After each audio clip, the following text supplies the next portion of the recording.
رب اشرح لی صدری ویسر لی امری واحلل عقدۃ من لسانی یفقہوا قولی واجعل لی وزیرا من اہلی. بہت ہی مزیدار یہ معجزے کی ایک مثال ہے، خاص طور پہ ان لوگوں کے لیے جن کو ادب سے بڑا شوق ہے. اب یہاں پہ اللہ سبحانہ وتعالیٰ نے میں دو کہانیوں کو کمپیئر کروں گا، دو مختلف صورتوں سے قرآن کی.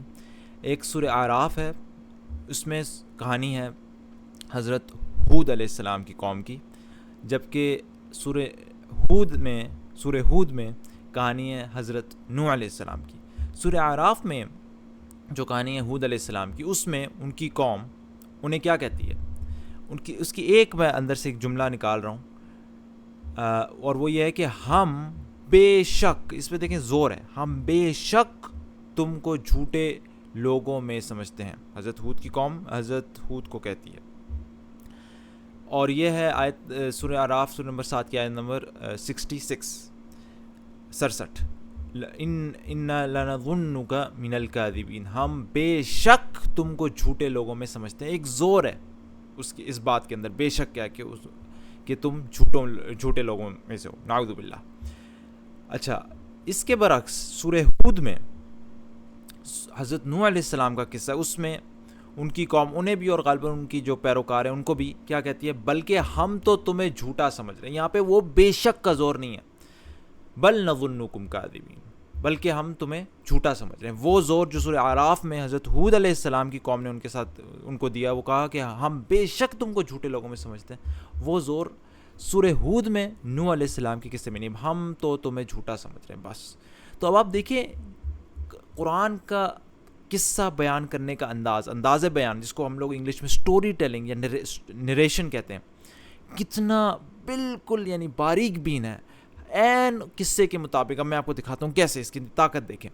سورہ اعراف جہاں پہ زور ہے کہ بے شک تم جھوٹے لوگوں میں سے، اب آپ دیکھیں سارے قصے کے اندر مختلف اس قصے کے جو اعضاء ہیں، different aspects of the story, اس کے اندر آپ کو زور پایا جائے گا. مثال کے طور پر اب آپ کو دیکھتا ہوں، یہاں پہ جب قصہ شروع ہوتا ہے حضرت ہود کا، تو ہود علیہ السلام کس طریقے سے انہیں کہتے ہیں کہ ہم نے ہود کو ان کی قوم کی طرف بھیجا. انہوں نے فرمایا کہ تم اللہ کی بات کرو، اس کے سوا تمہارا کوئی معبود نہیں، سو کیا تم نہیں ڈرتے. دیکھیں یہاں پہ یہ زور ہے ان کی بات کہ تم نہیں ڈرتے، ان کی طرف اشارہ کر کے کہا، قوم کی طرف نا. لیکن سورہ ہود میں جب حضرت نوح علیہ السلام نے اپنی دعوت سٹارٹ کی تو انہوں نے کہا کہ تم صرف اللہ ہی کی بات کرو، مجھے تم پر دردناک دن کے عذاب کا خوف ہے، مجھے ڈر ہے. دیکھیں یہاں پہ ہلکی بات کریں، مجھے ڈر ہے تمہیں عذاب نہ آ جائے، جبکہ سورہ اعراف میں کیا تم نہیں ڈرتے، اس میں زیادہ زور ہے، تو یہاں پہ زیادہ مناسب تھا زور ڈالا جاتا. پھر صرف یہی بات نہیں، ان کے سرداروں نے، قوم کے جو بڑے لوگ ہیں، انہوں نے کیا کہا، انہوں نے کہا ہم تم کو نعوذ باللہ. دیکھیں اب یہ ایک اللہ کے بھیجے ہوئے رسول اور پیغمبر کو کیا کہہ رہے ہیں، انہوں نے کہا ہم تو تم کو کم عقلی میں دیکھتے ہیں، انا نراک فی صفاحۃ، نعوذ باللہ، یعنی بے وقوف، ہم تمہیں کم عقل سمجھتے ہیں، یعنی نعوذ باللہ. یہ نہیں اپنے نبی کو کیا کہہ رہے ہیں. لیکن سورہ ہود میں وہ اپنے نبی کو ایسا نہیں کہہ رہے. وہ کیا کہہ رہے ہیں، ان کی قوم کے کافروں کے سرداروں نے کیا جواب دیا، ہم تمہیں اپنا جیسا انسان دیکھتے ہیں. یہ نہیں کہا کہ تم کم عقل ہو، بے وقوف ہو، نہیں، انہوں نے کہا تو ہم تمہیں اپنا ہی جیسا انسان دیکھتے ہیں، تمہاری پیروی کیا کریں، تم تو انسان ہی ہو. اور تیرے تابع داروں کو بھی ہم دیکھتے ہیں کہ یہ لوگ واضح طور پر سوائے نیچ لوگوں کے کچھ نہیں. ان کو نبی کو نہیں کہہ رہے، ان کے تابع داروں کو کہہ رہے ہیں. پھر آگے کہہ رہے ہیں ہم تو تمہاری کسی قسم کی برتری اپنے اوپر نہیں دیکھ رہے. یہ نہیں کہہ رہے نعوذ باللہ کہ نبی تم بیوقوف ہو، کہہ رہے ہیں کہ ہم کسی قسم کی برتری نہیں دیکھتے. اس میں وہ زور نہیں، لہٰذا یہاں پہ زور مناسب نہیں تھا، بلکہ ہم تمہیں جھوٹا سمجھ رہے ہیں. اس میں زور کے ساتھ نہیں کہا بے شک تمہیں جھوٹا سمجھ رہے ہیں. اور پھر سورہ اعراف میں چونکہ زور ہے کہ ہم بے شک تمہیں جھوٹے لوگوں میں سمجھتے ہیں.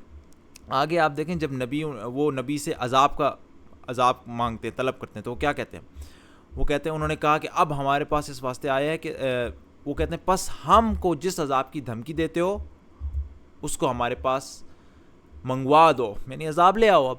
تو اس کے جواب میں جو نبی کہتے ہیں کتنی سخت بات، وہ کیا کہتے ہیں، انہوں نے فرمایا بس اب تم پر اللہ کی طرف سے عذاب اور غضب آیا ہی چاہتا ہے. اور پھر اور نبی کیا کہتے ہیں، سو تم منتظر رہو، ہم بھی تمہارے ساتھ انتظار کر رہے ہیں. اس میں شدت.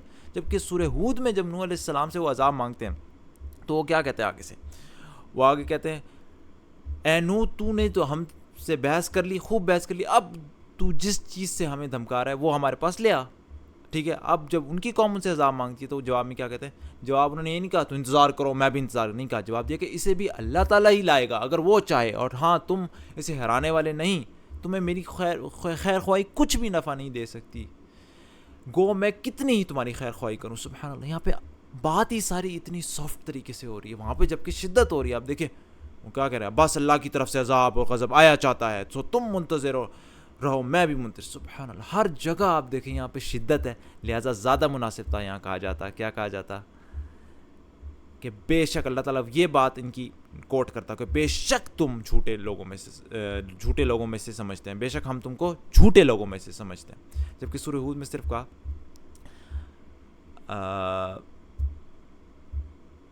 بلکہ ہم تو تمہیں جھوٹا سمجھتے ہیں, اس میں وہ بے شک کا زور نہیں. سبحان اللہ. یہ آپ دیکھیں اتنی باریک سا فرق پوری کہانی کے سیاق و سباق سے کیسے تعلق رکھتا ہے.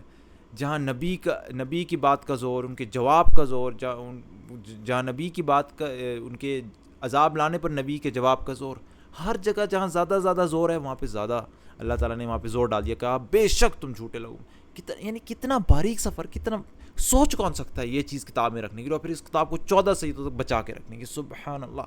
یہ وہ کتاب کا معجزہ ہے جو انسان دیکھ کے حیران رہ جاتا ہے کہ کس طریقے سے انسان یہ اس طریقے کا کلام لکھ سکتا ہے. اور میں کل ہی غالباً اپنی ہی ایک پرانی ویڈیو دیکھ رہا تھا, اس میں بڑی پیاری بات کی, مجھے خود بہت اچھی لگی وہ بات, کہ یہ تمام دلائل جو میں آپ کے سامنے رکھ رہا ہوں یہ جذباتی دلائل نہیں بلکہ عقلی دلائل ہیں.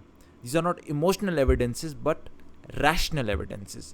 ریشنل ایویڈنس کا یہ فائدہ ہوتا ہے وہ آپ کو ایک پکی بنیاد دیتا ہے. کوئی بھی کام کر رہا ہو انسان جذبات میں اگر آ کے کرے تو اسے یہ نہیں پتا ہوتا یہ واقعتاً چیز حقیقت ہے کہ نہیں, کیونکہ جب ریشنل بیسس پہ آپ بنیاد بنا لیتے ہیں اس کے بعد اس کے ساتھ جذبات اپنے جوڑ لیں تو کوئی مسئلہ نہیں ہوتا. لیکن اگر شروع سے جذبات میں جائیں گے تو آپ کو یہ نہیں پتہ چلے گا کہ حقیقی بنیادیں ہیں بھی کہ نہیں, کیونکہ اگر دنیا میں آپ جھوٹ سے بھی محبت کر سکتے ہیں, اس کے ساتھ فضولیات اور جھوٹ ان کے ساتھ آپ کافی وقت گزاریں غلط گندی چیزوں کے ساتھ, ایک دل خود بخود اٹیچ ہو جاتا ہے, برائی کی ہو اچھائی ہو آپ کو نہیں پتا, بٹ دل ایسی چیزیں اٹیچ ہو جاتی ہے.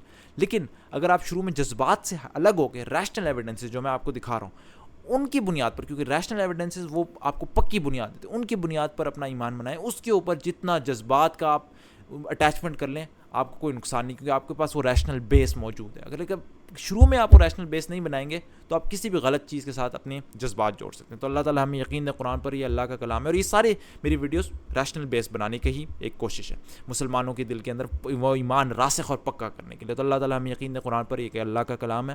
سبحانک اللہم و بحمدک اشہد ان لا الہ الا انت استغفرک و اتوب الیک.